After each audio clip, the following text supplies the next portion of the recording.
Eu acho que a gente está terminando o ano de forma excepcional.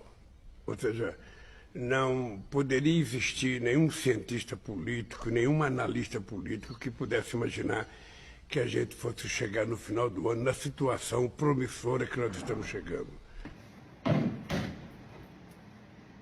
O governo Lula foi um fracasso em 2023 e a petezada está comemorando. Mas eu estou aqui para mostrar para vocês a verdade sobre esse governo, ainda mais na área econômica. Não é sempre que a gente vê um governo unido para quebrar o Brasil. Vamos lá. Lula teve o pior resultado nas contas públicas em um primeiro ano de mandato. O rombo chegou a 177 bilhões de reais. Põe um sinalzinho de menos aqui.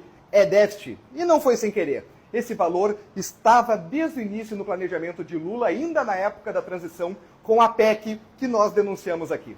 Como sempre, os mais pobres sofreram mais. O rombo exigiu o corte de mais de 3 bilhões e 800 milhões de reais em áreas sociais como saúde e educação.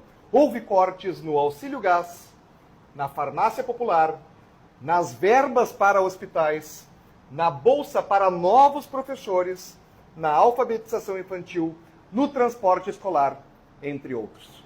E se faltou recursos para os mais pobres, não faltou para financiar os ricos e poderosos. Quase 2 bilhões de reais foi para o tal carro popular, que só ajudou os mais ricos a trocarem os seus carros. Após o programa, aliás, as montadoras de veículos demitiram milhares de trabalhadores e ainda diminuíram a produção de carros no Brasil. 20 bilhões de reais dos teus impostos foram usados para ajudar quem? Os bancos e as financeiras do varejo. Um programa para beneficiar maus pagadores e permitir que eles voltem a se endividar. E os privilégios? Ah, os privilégios.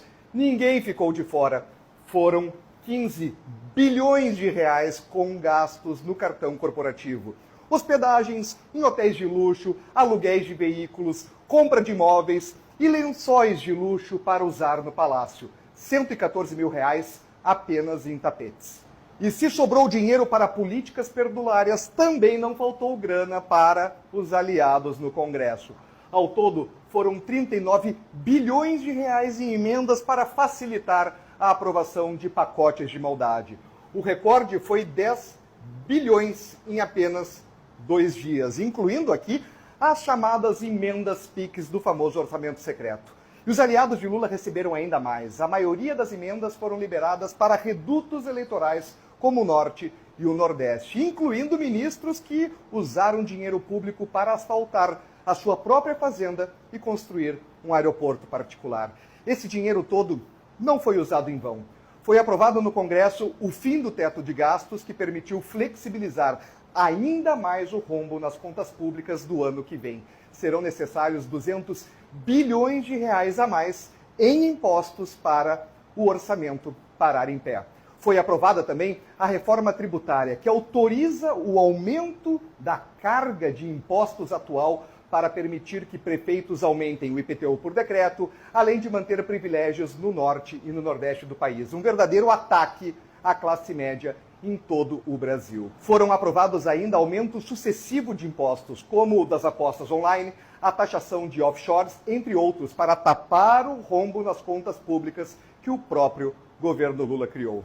Em resumo, Lula abriu um rombo histórico no orçamento, torrou dinheiro de forma irresponsável e, com o que sobrou, ainda usou para comprar parlamentares vendidos para aprovar maldades contra nós, especialmente aumentando impostos e os gastos públicos. Um verdadeiro ataque aos brasileiros de bem, especialmente os mais pobres, no primeiro ano de mandato. O ano que vem promete ser ainda pior.